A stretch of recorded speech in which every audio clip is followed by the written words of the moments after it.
There wasn't TV. That's the only thing. Who says there was no TV? We had a black and white TV when. Yeah, that sucks.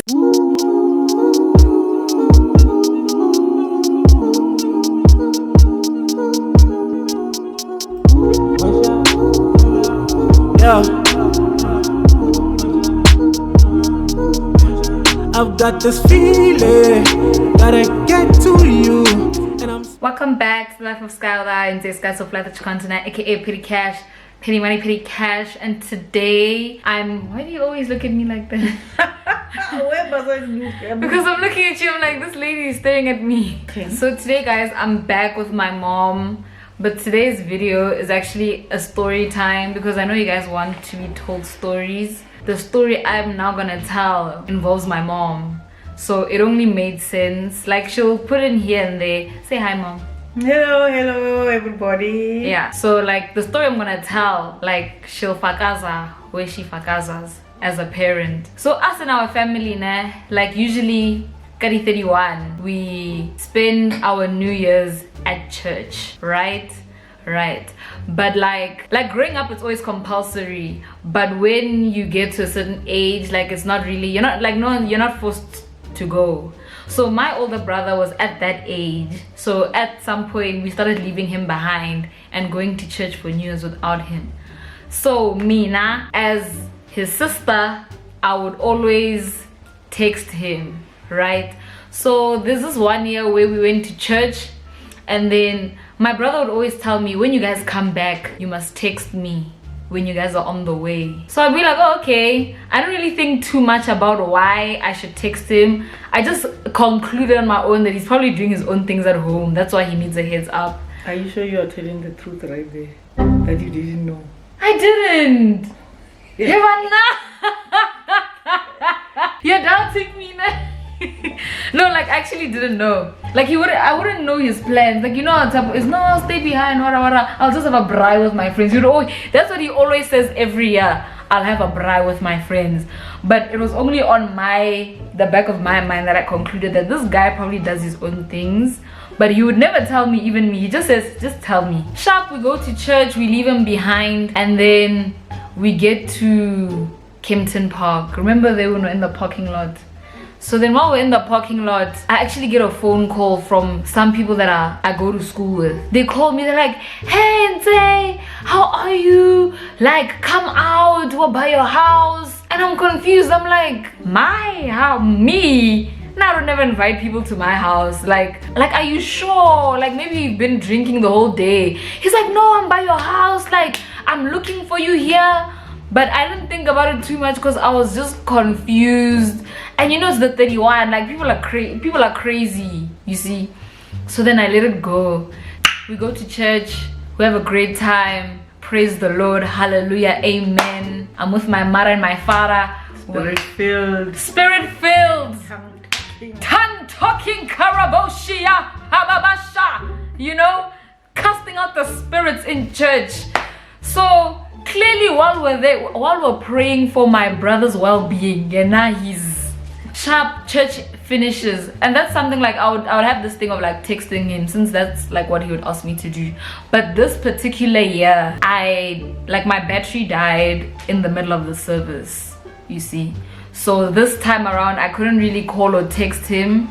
So we go home, plus I'm sleeping in the car. We're driving home, plus I can't text my brother anymore because my phone is dead and I'm sleeping in the car. Lo and behold, we arrive back home, Polokwane. And actually, because I was sleeping this time around, I didn't open the gate. My dad is the one that opened the gate.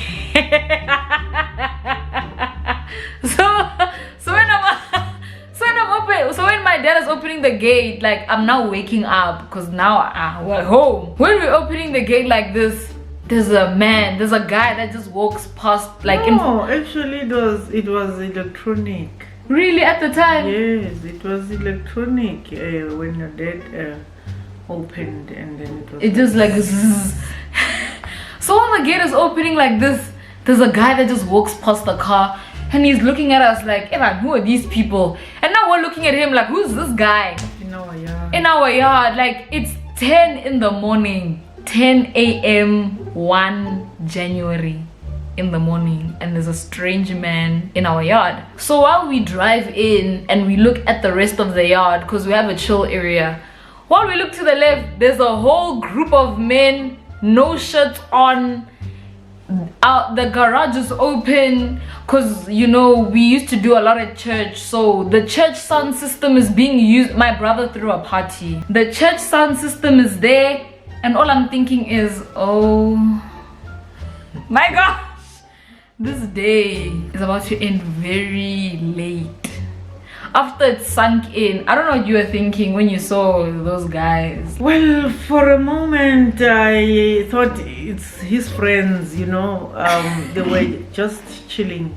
Like the bride that he always says. He had his friends over. But what was strange was the fact that the big, you remember we had that big trampoline. Oh yeah, I had a trampoline. Which we kept at the back of the house. And then it was now, he brought it in the front of the house, near the barbecue house, yeah, where they were chilling, and I think they were having it, you know, for that day. So I was like, what is it? Why is the trampoline in the front? And then I get to see a whole lot of other people now. And the shirts are not on. They are not wearing shirts. It's like, this is a serious party, a bash. Actually, it was a bash. I think a party, it was. It's the understatement. Yeah, it's an underestimation of what was happening there. It was like full house, like, you know, and they were all in shirts. Cool. And yeah. You remember the sound system was in the garage, then went yeah, and I was like, but what's going on? The church sound system, what is it doing there? And yeah, it was going out of these guys that are topless and hanging, like, we're also trying to find my brother. They were drunk. They were all drunk, and I think they didn't even know who we were. They're all looking at us like, hey, who are these people? And or they thought maybe we came to join them. Yeah, like the party was still rocking. Yeah, it was still, we walked in while it was vibing. And I was so tired. I remember that day because we didn't sleep the whole night. I think it's an all-night prayer. We were casting out demons. The only thing I was thinking of, it's like, okay, when do we get home? I just want to sleep. The day is just starting. And we're upset. And my dad is the kind of person that, like, you don't want to, he's the kind of person that you don't want to upset, you see. So, and my dad is a very street smart kind of guy. So already from seeing those guys, he already knew what was going on here. While us was still looking outside, like, trampoline. Sounds like my dad's already like, there was a party here. He stopped. We didn't park in the garage. He left the car in the yard. Yeah. We all getting out. I remember Daddy locked. No one could go out. Yeah, he had the remote. Yes, he's like, no one is leaving this yard now. Yeah, no one now trapped inside there. So all the people that attended the party, they were trapped because my dad is like, what do you guys want in someone's house that you guys don't know? Hey, no one is leaving yet till I have answers. And the worst part is that we arrive home and my brother's not even there. So he left the house unattended to people that we don't know. And the worst part, we walk in and he's not even here. So he came in like 10 minutes after we've been here. I think someone must have called him. And he's the one that had the remote. He's the one that had the remote. So he left them and locked the gate and They said, hey, someone here, they don't want to let us out in this party. So you better come back. And I remember we had just gotten into the house. My parents, I remember I was standing there, my mom was around there. That's when he came in. Tell them about that fateful moment when he walked in.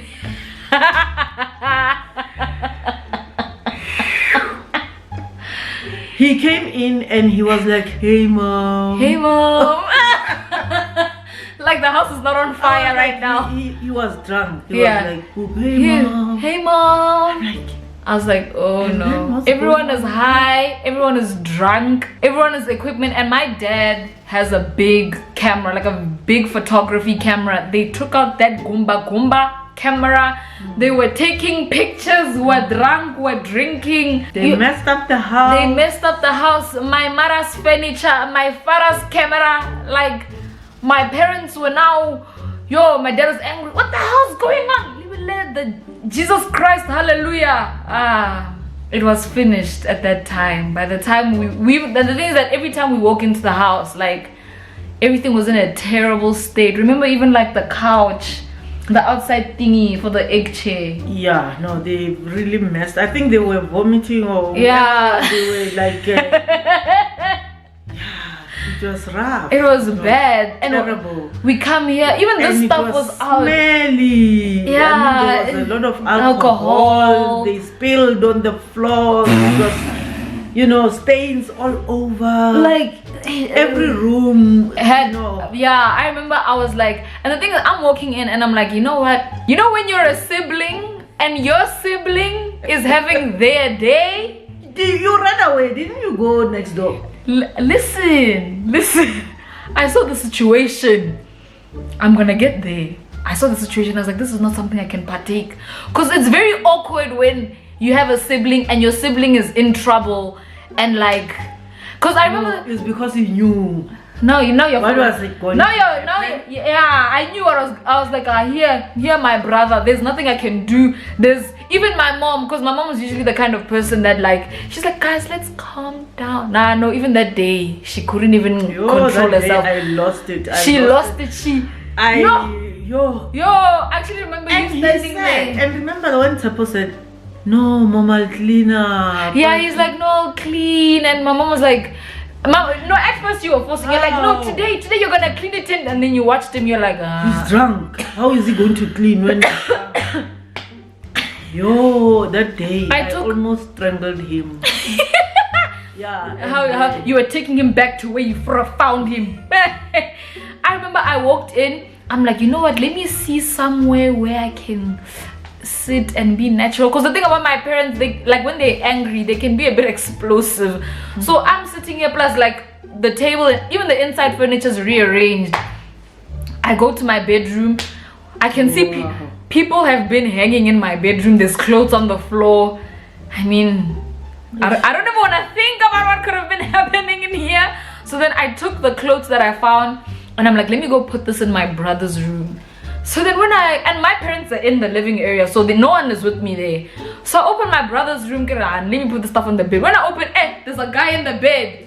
He pulls the blankets towards him. And I think for 5 minutes, I looked at him. He looked at me. I looked at him. And then he waved. Like under the blankets. And I was just there like, you know what, let me just put these things and go. Because this guy's chilling topless. I'm sure he even heard the gate open and you could hear Daddy screaming. He's like, let me just keep quiet. So I found this naked guy in my brother's room. When I go to the toilet, there's vomit all over the toilet. It smells like wine. And like there's nowhere to sit. And when I come in here, my dad's like, move out of the way. No. So even me, I'm being pushed around. Yeah, that day we were mad. Yo. We were like mad parents, yo. And we were ready to kick and Daddy was my mom was hysterical. Sapa, how can you do this? We give you so. My mom was the kind of person when she's angry, she'll give you a lecture. We give you so much responsibility and freedom. Do you know how much everything costs? No, like, and I'm standing there. I'm like, do I help to clean? But also now I'm tired. I was like, so tired, I was like, this is not something I can partake. Then I remember he was cleaning out here, and then I passed him, and I looked at him. I felt sorry for him, but I was like, I'm sorry. He's like, what happened? Sorry for what? Like, Ankara, What are you sorry for? Ankara, you wanted me to text him. I don't know what to do. Like, that's why I say you were party today. No. So he's like, why didn't you text me? I'm like, oh, sorry, my phone was off. Because now we're having this deliberation in the corner. Like, no, my phone died. I don't know what to tell you. No, but you should have said something. Well, sorry, I don't know. He's like, no, today, mommy and daddy are going to kick me out. He was so convinced that you guys were going to kick him out that day. We thought of that, but wait. Like, wait. He's like, no, today, you see, today they're going to kick me out for real. Oh, like he was having a meltdown. I'm like, I don't know what to tell you. I think I'm gonna leave. I never stuck around for any of this. My parents are screaming. He's not even sane. I'm like, let me go next what door. did you want to do something like that? Nothing, mom. All people's children have that phase where also depends on the kind of child that you have. every parent. But then again, Tsapo is an introvert, you know. He's not like me. He's not outspoken. He's not that kind of person, you know. He's one person that would just sit and I mean, he didn't have a lot of friends that I knew of. I think I knew maybe 2 or 3 of them, but he was like he's a person who likes his private space. Like, he's always been very popular with girls, so I think it was just that thing out of those 2 or 3 friends that he had were just like, let's throw a party. But the thing about having a child, if you can have 3 children, out of these 3 there'll always be that one that likes to party. Yeah, the thing with him, unlike you, you are an influencer, you know. You influence your friends to do what you want to do. But with Sambo, because of his personality, he's more reserved. He is more of a person that gets influenced, you know. On his own, he wouldn't have like planned something like that. And I think he's the kind of person that would come on to a plan, like where the friends say, no, let's go do it at your place. I was talking to Bokhunse the other day in Zama. They were like, Ntsei, growing up, you actually used to be so bossy. Yeah, you were. Remember there was a time when, you know, I think there was you were arguing about what to do with your group of friends. And at the end of the day you said, no, I'm going to do this, and if you are with me, you will come. And then the next thing, everyone followed you. I know in most cases not with you, because remember the other day when we went for your was it class review, the marks, I think they were doing your reports, and when we got there they said, no, Ntsei, she performs very well, you know, she's doing so well, but there's just one problem with her, you know, when she disturbs in class. She doesn't know how to shut up. Yeah, she does her work fine, but she does it so quickly that at the end of the day she gets to disturb others. I decided, let me go hang next door, because now at home the house is on fire. So when I go next door, and obviously I'm greeting like my neighbor's parents, they're like, oh, so how are you? I'm like, no, I'm fine. How are you? How's your New Year's? They're like, fine. They're like, we saw that there was a bash. I'm like, oh, I don't even know what to say, because now I wasn't there. I'm like, yeah. They were like, your brother, eh? And I'm just there like, yeah. I don't know what to say. I'm just here to hang. I can't even tell them that the house is on fire. The relationships at home are strained. So I got home, and this was all happening at like 10 in the morning. I was at my neighbor's house. The only room they didn't get to is our bedroom. Yeah, the main bedroom. Everything was still in there. So luckily for them, for him, no one went into the main bedroom. I hung until like next door, and I went back home at 7 p.m. Like, I spent the whole day there. I haven't slept. I'm like, hey, I'll go back at night. When I came back at night, to clean the whole house. You know, when I walked in, I found you in there wiping behind the curtain. I'm like, behind the curtain? Also, guys, my mom is so extra. Why would she be wiping the curtain rails? She wanted to get rid of any spirits that contaminated the home. No, don't talk about that. You are exaggerating. You're exaggerating. I just wanted to give it a touch of, you know, there was just that heavy smell of alcohol and vomiting. It was not I just nice. think I wanted to get my house back into order, and it took me basically the whole day to do that. So, but yeah, that was something. I don't think I've ever seen my parents like that before. Actually, I don't think I've seen you like. I think Daddy's so used to getting worked up about stuff, but my mom was so emotional. I was just watching. I'm like, yo, my dear, she's just going down. She's so frustrated. And the thing is that being a social worker, you know, by profession, I try to do my best to kind of like, you know, raise your kids these kids Buma Gladys from Gomorrah.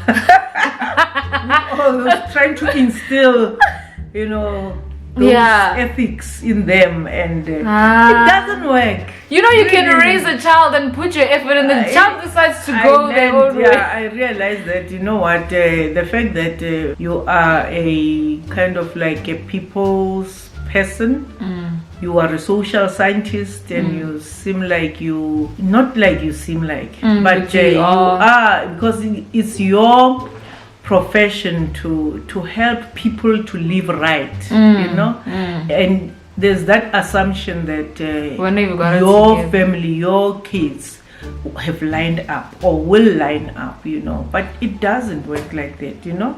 It doesn't always, or that your relationships will be like perfect. honky-dory and everything. No, we also deal with, we are human. Why is it that your kids are, The way they are. yeah, why would they do that? Meanwhile, you are a social worker. Yeah. They should do better.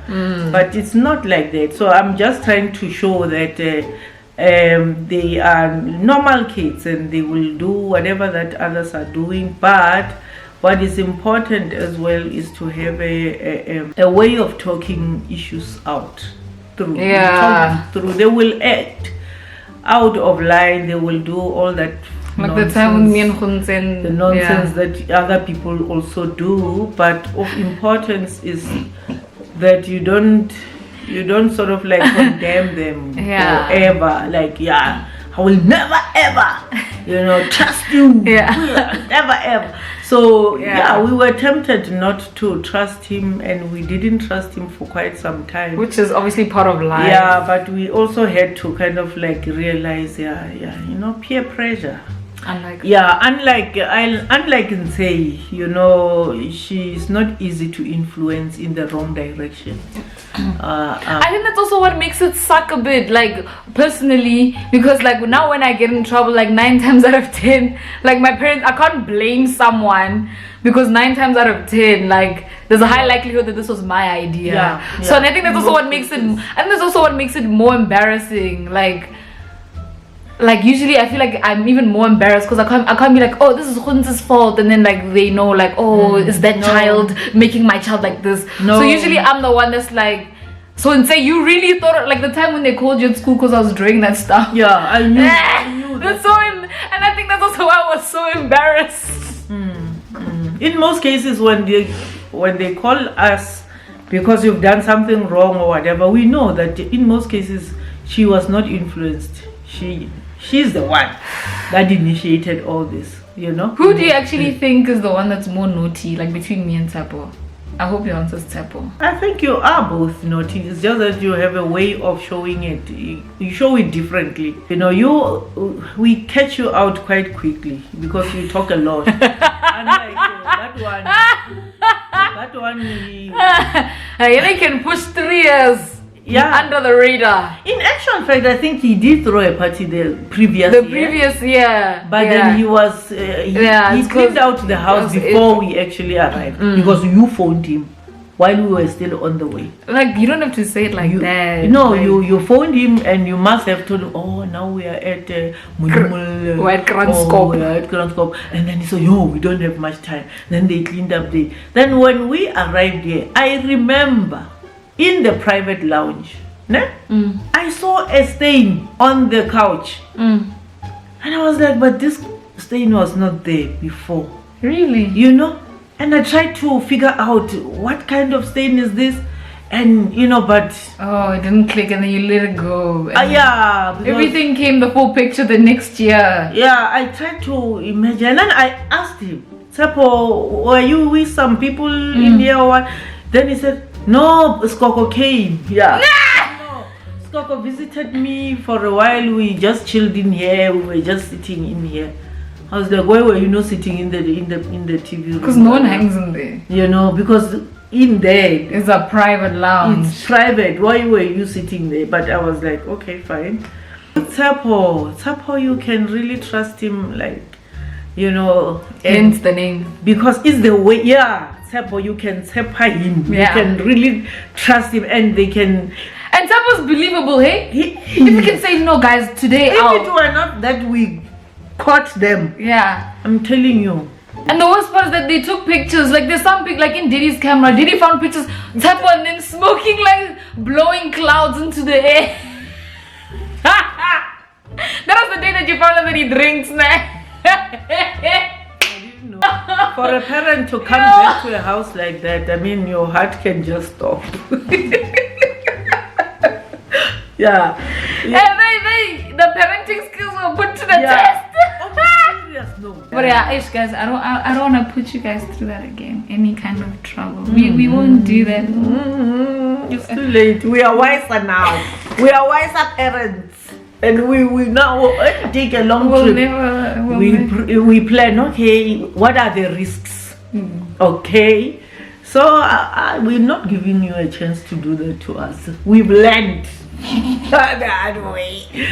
Best way of disciplining a child is through by loving them first, you know. Yeah. You've got to love them, and then you've got to teach them what is right and what is wrong. Show them first and explain why it is right and why it is wrong. And then if they do it the first time, you call them out nicely. The second time, the third time, then they know. Yeah, remember like the story I told you on Friday, the time when you just looked at me. Yeah, then I knew that Yeah, you give them the look. So yeah, such a great mom. Come on. But yeah guys, that's the story. Subscribe to my channel and I'll please see you guys. subscribe. Yeah. Now, where are you? How far are you with subscription? How many followers do you have? 11,000 point something, I forgot. Okay. Yeah, so keep the numbers coming, guys. Okay, but she must actually post more regularly, I think, because I think she's starving you of content. I think so. I mean, you're